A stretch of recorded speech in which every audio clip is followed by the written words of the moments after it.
Friends, मैं हिमांशु पांडे। आज मैं क्लास 10th मैथ्स के इस वीडियो में आपका स्वागत करता हूं। आशा करता हूं कि आपने पिछला वीडियो देखा होगा और उस वीडियो में दिए गए क्वेश्चंस को सॉल्व किए होंगे। उस वीडियो में हमने बताया था कि एलसीएम और एचसीएफ कैसे फाइंड करते हैं यूक्लिड डिवीजन लेमा के थ्रू। आज हम इस वीडियो में देखेंगे एलसीएम और एचसीएफ कैसे फाइंड करते हैं अलजेब्रिक फॉर्म में, और यूक्लिड डिवीजन लेमा पर बेस्ड कुछ और क्वेश्चंस को देखेंगे।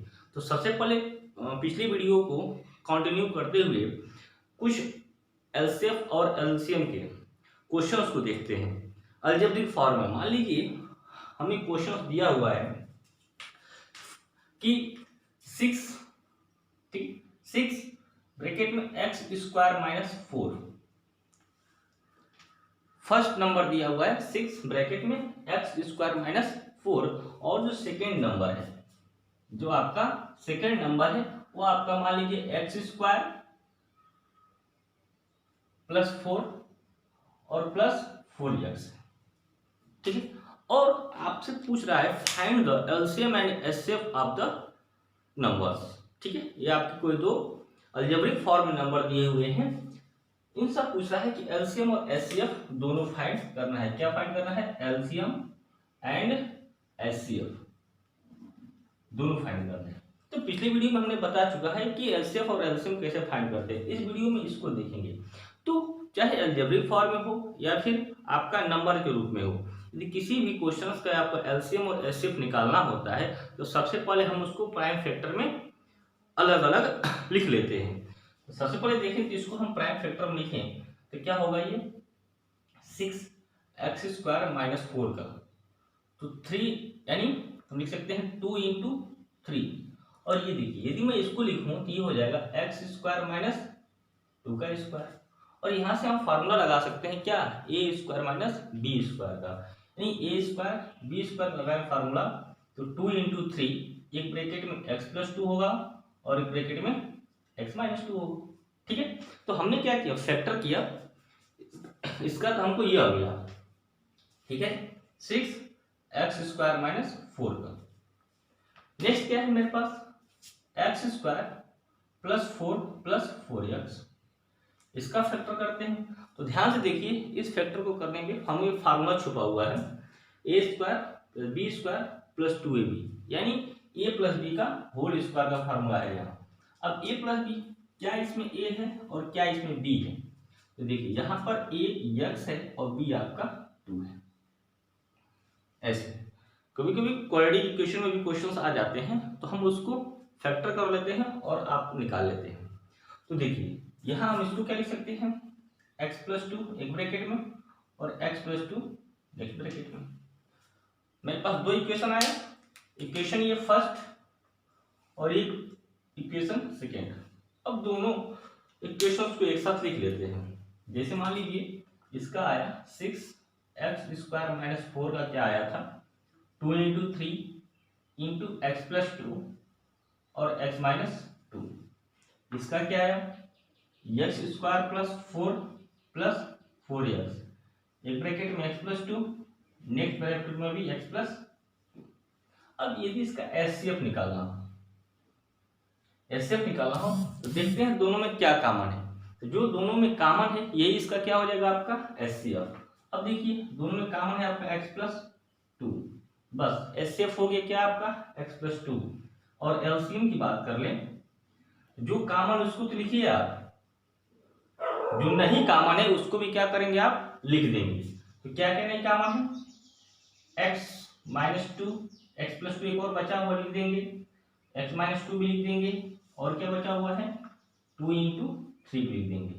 तो इसको सॉल्व करें तो 6 x प्लस 2 और x माइनस 2, और लिख सकते हैं इसको अच्छे से, तो क्या हो जाएगा 6x प्लस 2 का स्क्वायर और x माइनस 2, यह आपका आंसर हो जाएगा।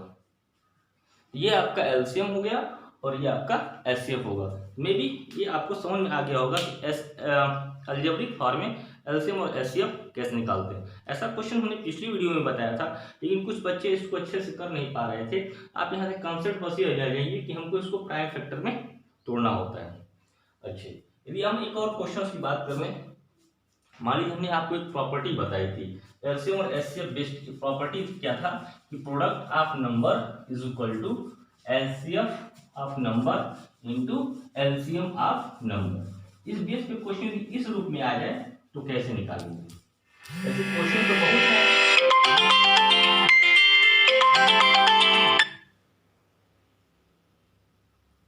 देखते हैं कैसे क्वेश्चंस होते हैं आगे। देखिए, तो मान लीजिए क्वेश्चंस दिया हुआ है कि फर्स्ट नंबर और सेकेंड नंबर।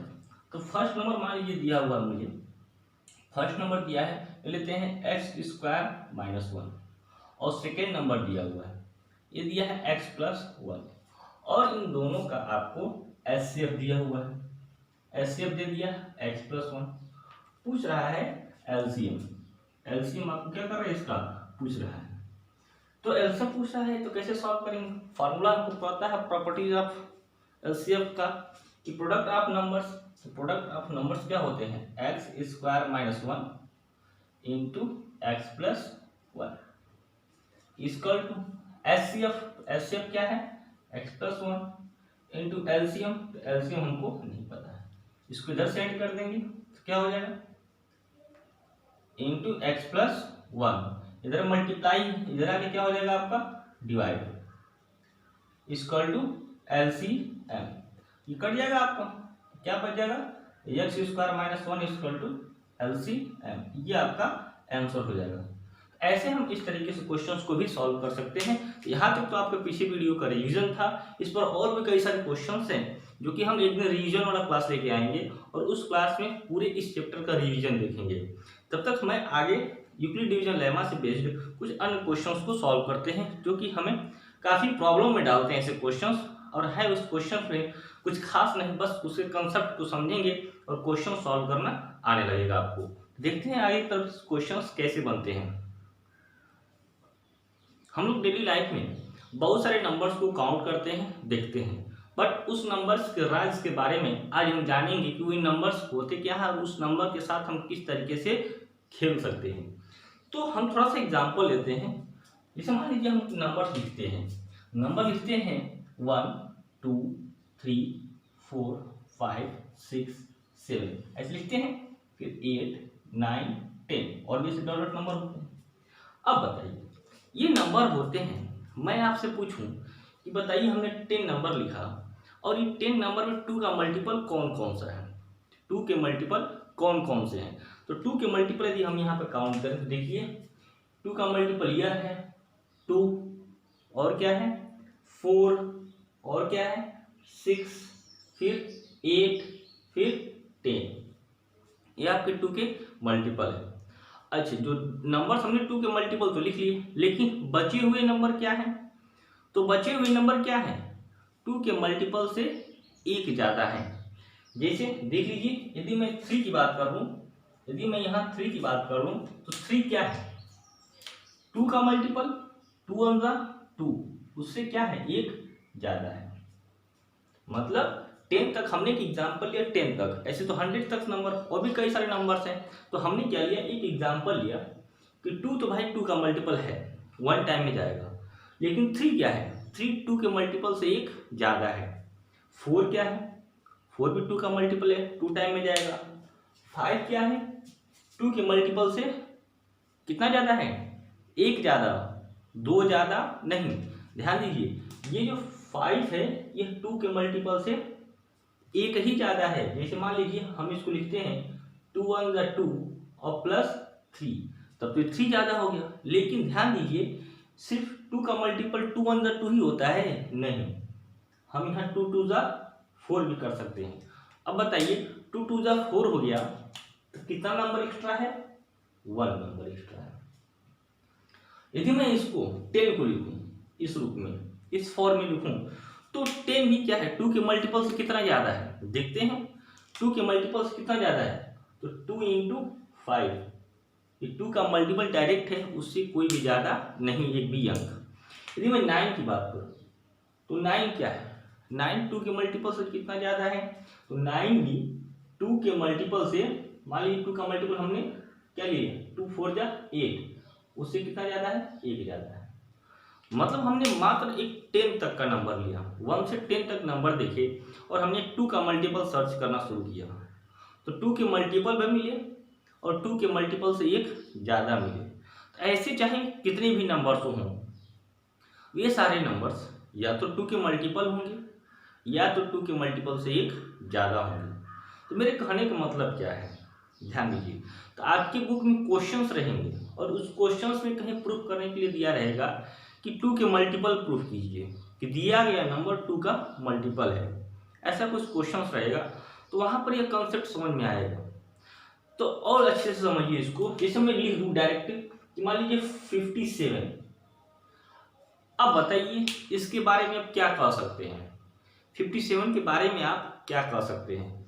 तो आप कहोगे सर 57 तो एक इंटीजर है, हम कहेंगे और बताओ, क्योंकि सर आइए हम इस कॉन्सेप्ट में बताते हैं कि 57 को और क्या कह सकते हैं। तो 57 को हम कह सकते हैं कि जो 57 है यह 2 के मल्टीपल से कितना ज़्यादा है। अब तक हमने पढ़ा कि कोई भी नंबर या तो 2 का मल्टीपल होगा या तो 2 के मल्टीपल से एक ज़्यादा होगा। तो सिंपल सी बात है, यह नंबर 2 के मल्टीपल से एक ज़्यादा होगा। अच्छे 2 के मल्टीपल से ज़्यादा होगा तो कितनी बार जाएगा, हाँ तो 25 26 कर लेते हैं, 27 27, 2 का मल्टीपल 27 टाइम होगा और 1 ज़्यादा होगा उससे, तो मल्टीप्लाई कर लेते हैं, देख लेते हैं आ जाता है 4 1 इंटू 5 4 और प्लस 1 नहीं सॉरी ये 29 देख लेते हैं, 18 5 28 सॉरी क्या होगा 28, 2 का मल्टीपल 28 होगा और उससे 1 ज़्यादा होगा। ट्राई कर लेते हैं, चेक कर लेते हैं, 2 16 कैरी 1 2 4 5 और 1 7, ठीक है। मतलब हमने एक नंबर लिया अपने मन से 57 और इसके बारे में हम कह सकते हैं कि सर ये भी नंबर क्या है 2 के मल्टीपल से एक ज़्यादा है। तो जितने भी इंटीजर जितने भी हम लोग नंबर लिख रहे हैं वो या तो 2 का मल्टीपल होगा या तो 2 के मल्टीपल से एक ज़्यादा होगा। अच्छा इधर अभी हमने क्या पढ़ा, सिर्फ 2 का मल्टीपल पढ़ा, लेकिन यदि 3 के मल्टीपल की बात करें 4 की मल्टीपल की बात करें तो वो भी हम लिख सकते हैं। वो कैसे लिखेंगे, अभी हमने ये 2 का मल्टीपल समझा, 2 का मल्टीपल मतलब क्या, ठीक है। अब आइए देखते हैं हम लोग 3 के मल्टीपल के बारे में। अच्छा अब 3 का मल्टीपल यहाँ देख लें हम लोग, तो ध्यान दीजिएगा 2 के मल्टीपल पर या तो 2 होगा या तो 2 के मल्टीपल से एक ज़्यादा होगा। 3 के मल्टीपल पर देखते हैं, हमने एक नंबर लिया 1 2 3 4 5 6 7 8 9 और 10, ऐसे और भी नंबर हो सकते हैं, हमने सिर्फ 10 नंबर लिया। अब देखिए हम 3 के मल्टीपल को सर्च करते हैं, तो 3 का मल्टीपल यहाँ है 3 1 जा 3, यहाँ देखिए 3 2 जा 6 3 3 जा 9, 3 का मल्टीपल सर्च हुआ। अब हम बोले बताओ 4 क्या है, तो कहोगे सर 4 तो 3 के मल्टीपल से एक ज़्यादा है, 3 के मल्टीपल से एक ज़्यादा है। 5 तो 5 क्या है 3 के मल्टीपल से कितना ज़्यादा है 2 ज़्यादा है। 6 क्या है तो 6 3 का मल्टीपल है। 8 क्या है, 8 क्या है आपका 3 के मल्टीपल से 2 ज़्यादा है। ऐसे आप 100 तक के नंबर को देखेंगे तो वे नंबर यदि 3 के मल्टीपल में लिखे जाएं तो या तो 3 का मल्टीपल होगा या तो 3 के मल्टीपल से एक ज़्यादा होगा या तो 3 के मल्टीपल से 2 ज़्यादा होगा। ध्यान दीजिएगा 3 के मल्टीपल से 3 ज़्यादा नहीं होगा, क्या होगा 3 के मल्टीपल से 3 ज़्यादा नहीं होगा। अच्छा क्यों नहीं होगा देखते हैं। जैसे मान लीजिए हमने नंबर ले लिया 63, हमने नंबर लिया 63 और हम कहें कि इसको 3 के मल्टीपल से 3 ज़्यादा लिख के दिखाओ, 3 के मल्टीपल से 3 ज़्यादा लिख के दिखाओ। तो भाई ट्राई करते हैं, 3 का मल्टीपल मतलब 3 तो होना चाहिए, किससे मल्टीप्लाई करें इसके आसपास नंबर आ जाए, तो 20 से मल्टीप्लाई कर लेते हैं, कर लें देख लीजिए तो 20 से मल्टीप्लाई कर लेते हैं 60 और प्लस 3। तो क्या यह नंबर 20 से और ज्यादा नहीं जा सकता था क्या? हमने तो 3 लाने के लिए भाई जबरदस्ती दिखा दिया कि हाँ सर देख लीजिए यहाँ पर 3 आ गया, 3 के मल्टीपल से 3 ज्यादा आ गया, लेकिन तो गलत है ना। यहाँ पर 20 के बजाय कुछ और तो आ सकता था, 21 लिखा जा सकता था। 21 लिखेंगे तो क्या होगा, 3 1 जा 3, 3 2 जा 6, 63 हुआ। यहाँ रिमाइंडर क्या बचा, 0।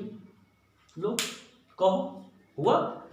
तो कोई भी नंबर लिखेंगे, यदि हम 3 के मल्टीपल के फॉर्म में लिखना चाहें उसको, तो या तो 3 का मल्टीपल होगा वो, या तो 3 के मल्टीपल से 1 ज़्यादा होगा, या तो 3 के मल्टीपल से 2 ज़्यादा होगा। बस 3 के मल्टीपल से 3 ज़्यादा नहीं हो सकता। अच्छी बार बार देखिए हर एक जगह पे क्या यहाँ पर यूक्लिड डिवीजन लेमा की जैसा लिखा जा रहा है क्या? देखिए ये यूक्लिड डिवीजन लेमा जैसा कुछ आ रहा है, यहाँ भी यूक्लिड डिवीजन लेमा जैसा कुछ आ रहा है ना। तो यही पर यूक्लिड डिवीजन लेमा यूज हो रहा है, कहीं ना कहीं क्या हो रहा है, यूक्लिड डिवीजन लेमा यूज हो रहा है, जो हम पहले पढ़ चुके हैं।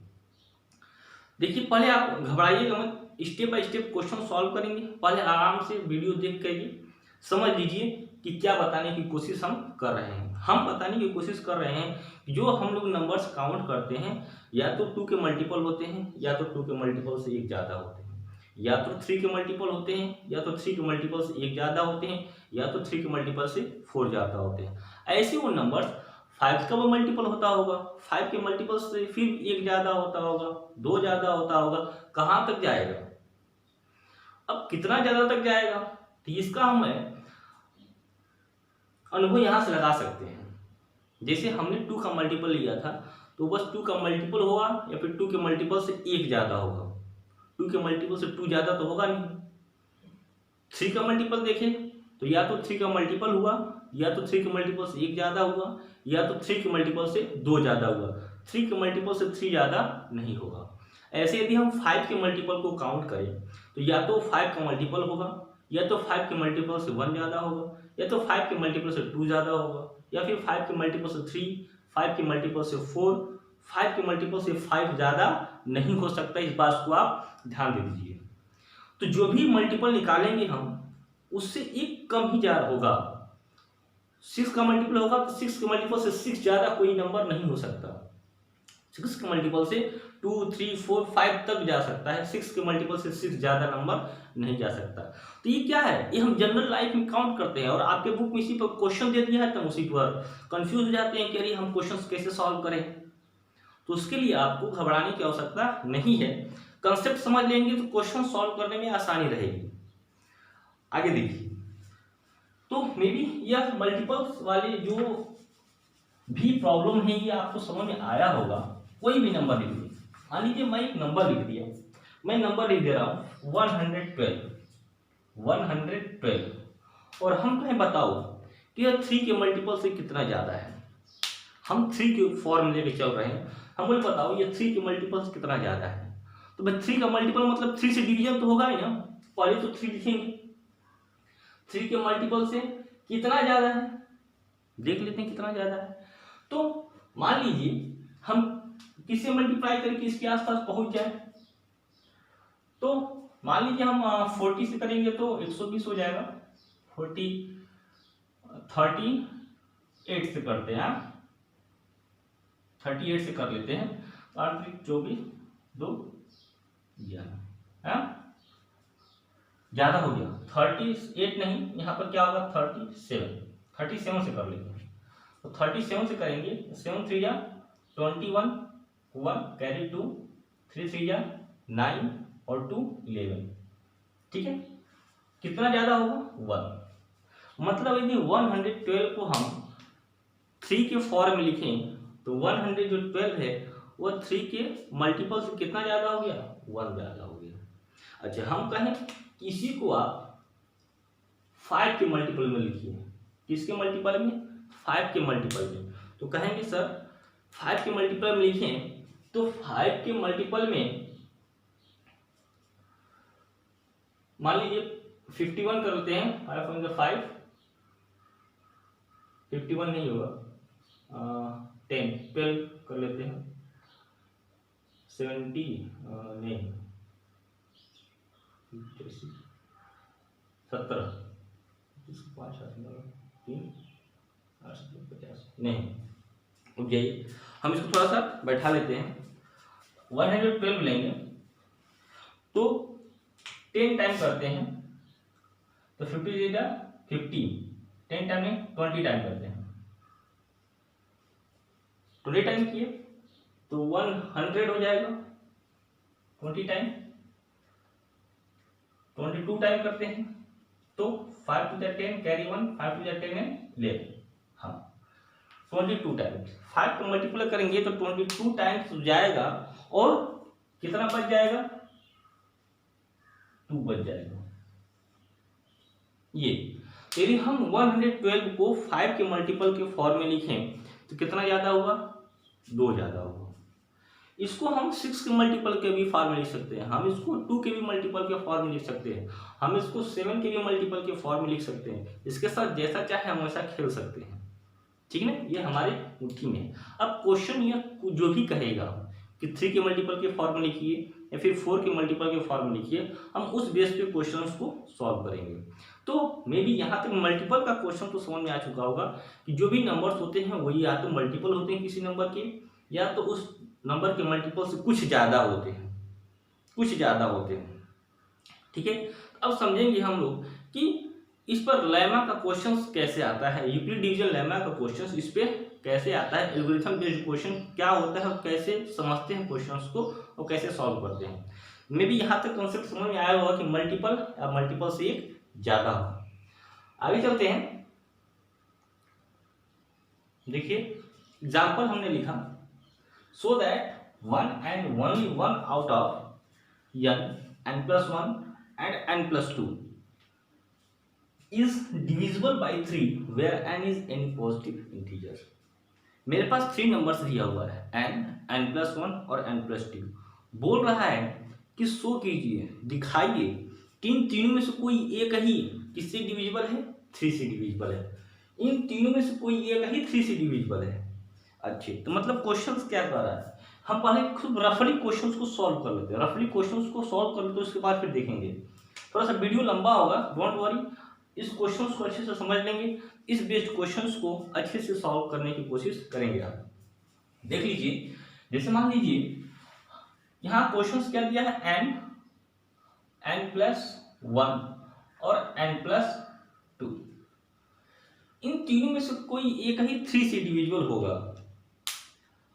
मान लीजिए कि n की वैल्यू 1 है, मान लेते हैं कि n की वैल्यू क्या है, 1 है, तो बताइए यह 3 से डिविजिबल होगा, नहीं होगा। यहां कर लेते हैं 1+1, यह 3 से डिविजिबल होगा, नहीं होगा। यहां देख लेते हैं 1+2, यह 3 से डिविजिबल होगा, हाँ, सिर्फ यह डिविजिबल होगा और यह डिविजिबल नहीं होगा। मतलब हमने पहला केस लिया कि मान लेते हैं कि n की वैल्यू क्या होगी, लेट हमने मान लिया n की वैल्यू 1, तो देखा कि n तो नहीं 3 से डिविजिबल है, n+1 भी 3 से डिविजिबल नहीं है, n+2 क्या है, 3 से डिविजिबल है। अच्छे, मान लीजिए 1 नहीं होता, n की वैल्यू 1 नहीं होता है, n की वैल्यू 2 होता, n की वैल्यू यदि 2 होती, मान लेते n की वैल्यू यदि 2 होती, देखिए ये डिविजिबल होगा, नहीं होगा, यानी यह डिविजिबल नहीं होगा। यहाँ देखिए n की वैल्यू 2 रखेंगे तो क्या हो जाएगा, 2+1 यानी 3, यह डिविजिबल होगा। यहाँ देखिए n की वैल्यू हम 2 रखेंगे, 2+2 4, यह डिविजिबल नहीं होगा। यानी सेकेंड केस में भी हमको सिर्फ एक ही पॉसिबल वैल्यू मिली जो 3 से डिविजिबल होगी। n की वैल्यू हम 3 रखते हैं, n की वैल्यू मान लीजिए हम क्या रख देते हैं, 3 रख देते हैं, तो फर्स्ट 3 डिविजिबल है, सेकेंड क्या हुआ 3+1 डिविजिबल है, नहीं, ये देखिए 3+2 डिविजिबल है, नहीं। मतलब फिर पॉसिबल वैल्यू क्या मिला कि थर्ड केस में भी सिर्फ एक ही ऐसी वैल्यू है जो 3 से डिविजिबल होगी। तो मे बी ये समझ आ रहा हो कि क्या हो रहा है, बोल रहा है कि सो दैट इसमें से कोई एक ही भाई हमने 3 केस लिया। अच्छा 3 केस ही क्यों लिया, 4 केस क्यों नहीं ले सकते हैं? देखिए मन में यदि आप मैथ और साइंस पढ़ते हैं तो आपके माइंड में क्वेश्चन आना चाहिए कि क्यों हो रहा है।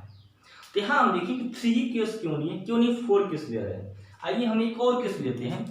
हमने 1 से स्टार्ट किया, 0 कहाँ गया भाई, 0 क्यों छोड़ दिए हम? ठीक है भैया हम 0 लेते हैं। 0 क्यों छोड़ दिए बताते हैं। हम 0 पहले ले लेते हैं, लेट n इक्वल टू 0। 0 ले लेंगे तो बताइए ये 0 से कटेगा? नहीं कटेगा। ये कटेगा क्या 3 से? 1, ये भी नहीं कटेगा। ये कटेगा क्या 3 से? नहीं कटेगा, ये भी नहीं कटेगा। मतलब हमने n की वैल्यू 0 लिया तो पॉसिबल वैल्यू क्या है, एक भी नहीं आया भाई। थर्ड केस में एक भी वैल्यू नहीं आई जो ऐसी जो 3 से कट जाए। ठीक है मेरा मन कर रहा है भाई 4 लेंगे, तो थोड़ा सोचिएगा 4 लेंगे, लेते हैं 4। ये की पॉसिबल वैल्यू यदि मैं 4 ले लेता हूं तो देखिए यदि n की पॉसिबल वैल्यू मैं 4 ले लेता हूं, चलिए n इक्वल टू 4 होता, मान लेते हैं n इक्वल टू 4 होता, तो ये क्या होता 4 जो कि नहीं कटेगा। ये देखिए ये क्या होता 5 यानी 4 प्लस 1, ये भी नहीं कटता।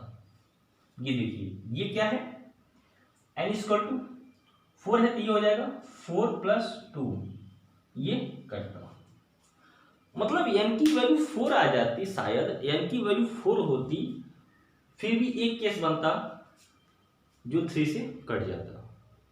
और n इक्वल टू 5 लेंगे तो भी एक ही केस बनेगा। मतलब n की हर एक वैल्यू में, n के हर एक वैल्यू में इसमें से कोई एक ही ऐसा नंबर जो 3 से डिविजिबल हो रहा है। ये तो हम जनरल लैंग्वेज में समझ लिए कि n की हर एक पॉसिबल वैल्यू में इन तीनों में से कोई एक ही है जो 3 से कट रहा है। लेकिन ध्यान दीजिए आपका जो ये न्यूमेरिकल दिया है वह कुछ इस तरह नहीं लगेगा। यह सिर्फ आपको समझने के लिए माइंड में सेट है कि हमने 3 केस बना रहा है, 3 केस बनाया, मिनिमम 3 केस बनाया, 3 केस में कोई एक ही ऐसा है जो 3 से डिविजिबल हो रहा है। अब बात यह है कि क्वेश्चन ये सॉल्व कैसा होगा। जब यूक्लिड डिवीजन लेमा से क्वेश्चंस को सॉल्व करेंगे हम लोग तो वहां भी ऐसा ही कुछ केस बनेगा और हर केस में कोई एक ही इनमें से होगा जो कि 3 से डिविजिबल होगा और उसमें जो केस है फिक्स होगा, उतनी ही केस होगा। यहाँ पर पॉसिबल वैल्यू ज्यादा रख सकते हैं ना, वहां जब यूक्लिड डिवीजन लेमा से सॉल्व करेंगे तो पॉसिबल वैल्यू फिक्स होगी आपकी। क्यों? क्योंकि वहां पर जो रिमाइंडर होता है वहां आपको रिमाइंडर रोक देता है कि बस आप यहीं तक पॉसिबल वैल्यू रख सकते हैं। ध्यान दीजिए यदि किसी नंबर को हम 3 से डिविजिबल कर रहे हैं, ध्यान दीजिए यदि कोई नंबर है, यदि मैं इसको 3 से डिविजिबल कर रहा हूं तो बताइए इसके रिमाइंडर आने की पॉसिबिलिटी क्या है? रिमाइंडर आने की पॉसिबिलिटी क्या है? तो जो रिमाइंडर इसका आएगा वो या तो 0 आएगा, या तो 1 आएगा, या तो 2 आएगा, यही ना आएगा। यानी मेरे पास केस कितना आएगा? 3 केस ही आएगा। तो इसीलिए जब हम इस क्वेश्चन को यूक्लिड डिवीजन लेमा के एल्गोरिथम के थ्रू सॉल्व करेंगे तो वहां पर मैक्सिमम और मैक्सिमम 3 केस ही बनेगा और हर केस में इन तीनों में से कोई एक ही ऐसी वैल्यू होगी जो 3 से डिविजिबल होगी। आइए हम उसको देखते हैं। तो क्या करेंगे, सबसे पहले हम, क्योंकि नंबर दिया हुआ है यहाँ n कोई पॉजिटिव इंटीजर दिया हुआ है तो n को हम डिविजिबल करेंगे। किससे डिविजिबल करेंगे भाई? 3 से डिविजिबल करेंगे। अब बताइए यदि हम n को 3 से डिविजिबल करते हैं तो क्या होगा? n इज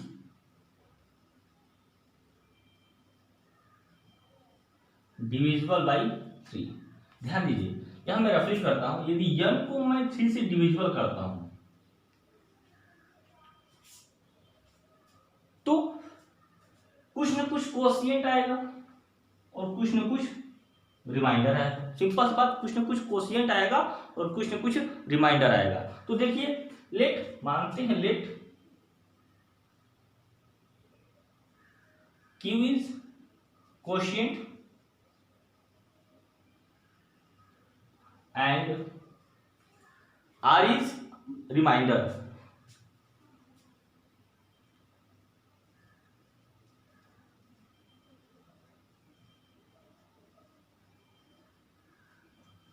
Q कोशिएंट हो गया, R रिमाइंडर हो गया। तो हम इसको यूक्लिड डिवीजन लेमा के थ्रू कैसे लिख सकते हैं? बाय यूक्लिड डिवीजन एल्गोरिथम के थ्रू कैसे लिखेंगे? सॉरी, लेमा के थ्रू कैसे लिखेंगे? n equal to 3q plus r, 3q plus r। अब बताइए 3q प्लस r हो गया तो r की पॉसिबल वैल्यू क्या हो सकती है? यहाँ तो फिक्स वैल्यू है नहीं, भी r की वैल्यू कुछ रिमाइंडर आ जाएगा 1 2 3। ध्यान दीजिए r की वैल्यू रिमाइंडर 3 आएगा, 3 में से कोई पॉसिबल वैल्यू हो सकती है। लिखेंगे वेयर जो r होगा वो 0 से बड़ा होगा और किससे छोटा होगा? हमने 3 से डिवाइड किया ना, तो कंडीशन याद है ना, b से छोटा होता है। b क्या है यहाँ पे? 3, 3 से छोटा होगा। तो r की पॉसिबल वैल्यू क्या हो जाएगी? r की जो पॉसिबल हो जाएगी वो या तो 0 होगी, या तो 1 होगी, या तो 2 होगी। यहाँ लिख सकते हैं therefore r equal to 0 1 2, r equal to 0 1 2। अब क्या होगा? अब देखते हैं। तो अब जो n होगा वो सिर्फ इसी रूप में नहीं होगा। n का 3 फॉर्म में n को लिख सकते हैं। n 3 फॉर्म में हो सकता है, तो लिखेंगे सो n may be 3 form.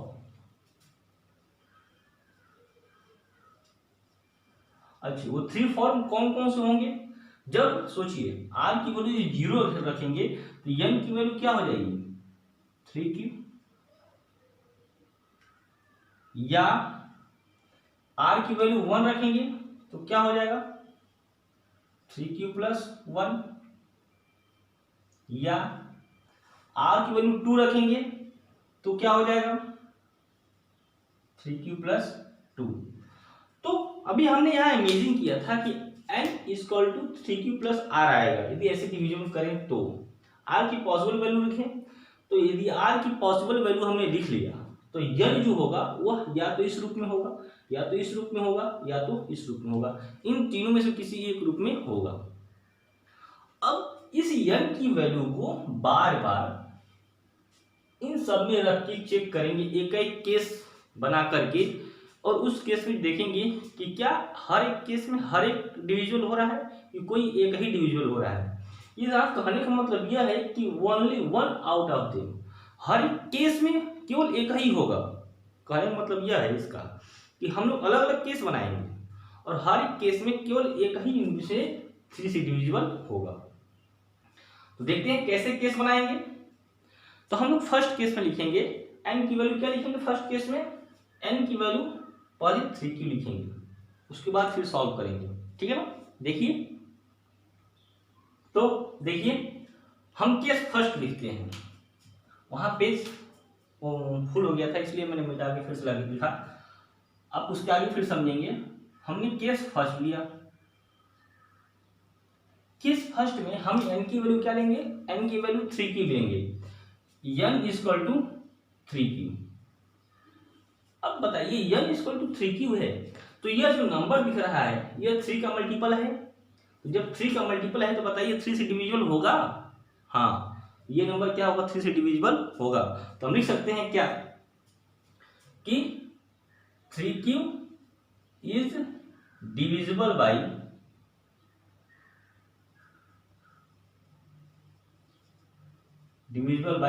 3। n 3 से डिविजिबल है। अब दूसरा क्या है? n plus 1। तो n प्लस 1 देखते हैं। n प्लस 1 लेंगे तो n की वैल्यू क्या है? हमने n की वैल्यू क्या लिया था? 3q। तो n की जगह आप लिखेंगे यहाँ पे, ध्यान दीजिए 3q और प्लस 1 अपने जगह पे है, यानी 3q प्लस 1। अब बताइए 3q प्लस 1 3 से डिविजिबल है क्या? अब कहेंगे सर कैसे बताएं हम? ध्यान दीजिए अभी हम जो बता रहे थे इससे पहले कि 3 4 5 6 लिखे थे ना, तो जो 4 था यह 3 का मल्टीपल से एक ज्यादा था ना, तो क्या 4 3 से डिविजिबल था? नहीं। तो जब यह डिविजिबल नहीं है, इस फॉर्म में लिखा हुआ डिविजिबल नहीं है, तो यह भी कुछ इसी फॉर्म में लिखा हुआ +1 करके, मतलब यह 3 से डिविजिबल नहीं होगा। तो यहां लिखेंगे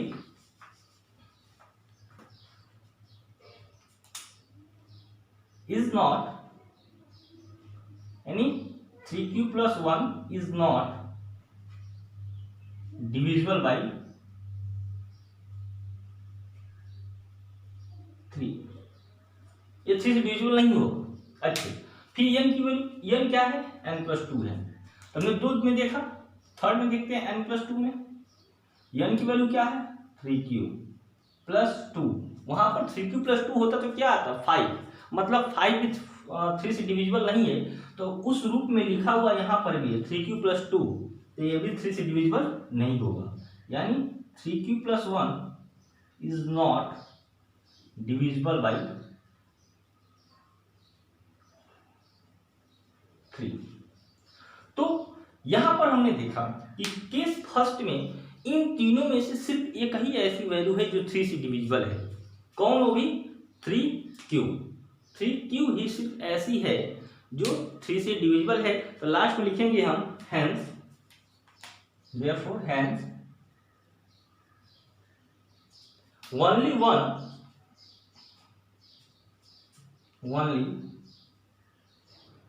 n is divisible by 3 in this case. First case में सिर्फ क्या है, सिर्फ n ही है जो 3 से डिविजिबल है। केस फर्स्ट में ध्यान दीजिए, ऐसा ऐसा कितना केस लिखना पड़ेगा आपको 3 केस। और भी कुछ तरीके हैं सॉल्व करने के, बेसिक तरीके जो एक पेज में ही सॉल्व हो जाएगा, लेकिन यदि आप समझना चाहते हैं अच्छे से तो पूरे क्वेश्चन को पहले एक बार देखेंगे। तो केस फर्स्ट हमने लगाया अभी, क्यों n इक्वल टू 3q पे, अगला क्या था n की वैल्यू 3q प्लस 1, अब उस पर देखेंगे, उस पर देखते हैं केस सेकंड में देखें। केस सेकंड में हमने लिखा n equal to 3q plus 1, n की वैल्यू लिखा, तो यह देखिए यह 3 से डिविजिबल नहीं है। n प्लस 1, n की जगह हमने क्या लिखा 3q प्लस 1, इसको सॉल्व किया तो देखा यह भी 3 से डिविजिबल नहीं है, क्यों 3q माइनस 1, अब 3 के मल्टीपल से क्या है एक कम है, तो ध्यान दीजिए 3 4 5, इमेज कीजिए 3 4 5, तो क्या 3q माइनस 1 जो 4 होगा या फिर जो 2 होगा वो 3 से डिविजिबल होगा नहीं, तो कुछ इस फॉर्म में होगा। यदि मैं ध्यान दीजिए यहाँ पर मैं 3 4 5 2 लिखता, यह जो है ये क्या है 3q माइनस 1 इस फॉर्म में है ना, तो क्या यह 3 से डिविजिबल होगा नहीं, इसलिए हम यह भी कह सकते हैं कि यह भी 3 से डिविजिबल नहीं होगा। तो यह भी नहीं है। 3q प्लस 2 पे हमने वैल्यू रखा, सॉल्व किया, 3 कॉमन लिया, अंदर मिला हमको q प्लस 1, तो हमने देखा कि सिर्फ 3 का मल्टीपल ही तो है, अब 3 का मल्टीपल भाई तो 3 से डिविजिबल होगा, 6 है तो 6 3 से डिविजिबल होगा, 9 है तो 9 3 से डिविजिबल होगा। यहाँ देखिए यह जो है ये 3 का मल्टीपल है, तो यह क्या होगा 3 से डिविजिबल होगा। हमने लिखा n plus 2 is divisible by 3। ध्यान दीजिए यहाँ आप 3 ब्रैकेट में यह लिखें वैल्यू या फिर n प्लस 1 लिख देंगे तो भी चलेगा। यहाँ पर हमने n प्लस 2 लिखा हुआ है, इज डिविजिबल बाई 3, यहाँ पर जो अच्छा लगे वो लिख सकते हैं। अब यह डिविजिबल हो गया। इस केस में भी हमने देखा कि सिर्फ एक ही वैल्यू है, कौन सी n प्लस 2, पहले वाले में क्या था n था, सेकंड वाले में n प्लस 2 मिला जो 3 से डिविजिबल है। केस थर्ड देखेंगे इसी तरह, केस थर्ड में क्या है, तो केस थर्ड में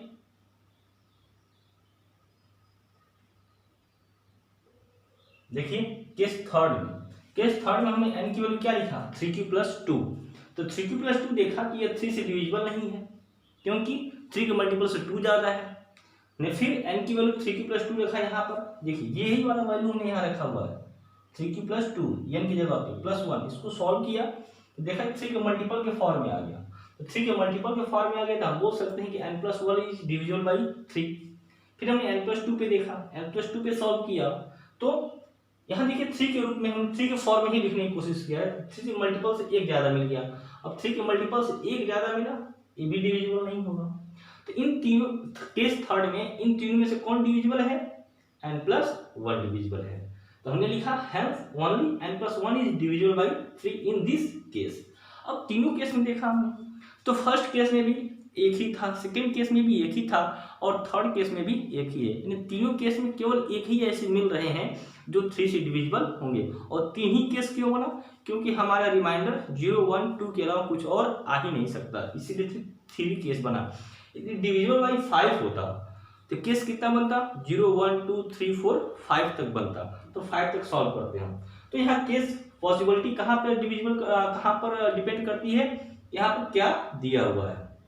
अब देखिए, अब हमने जब तीनों केस सॉल्व कर लिए तो लास्ट में लिखेंगे आप so only one out of them, so only one out of them, तीनों में से क्या मिला, सिर्फ एक ही मिला, is divisible by 3 in each case, हर एक केस में से सिर्फ एक ही हमको ऐसा मिल रहा था जो 3 से डिविजिबल है। ऐसे और भी क्वेश्चंस लगाएंगे हम, इस पर मैं आपको प्रैक्टिस क्वेश्चन दे देता हूं, आप उसको लगाइएगा स्वयं से। यहाँ हमने कुछ क्वेश्चंस दिया है जिसको आप लोग खुद से सॉल्व करेंगे और इस कंसेप्ट पर कमांड बनाएंगे। तो मिलेंगे फिर नेक्स्ट वीडियो में ऐसे कुछ नए क्वेश्चंस के साथ, तब तक के लिए बाय बाय, टेक केयर। यदि वीडियो अच्छा लगा हो तो लाइक और शेयर सब्सक्राइब जरूर करें। Bye bye.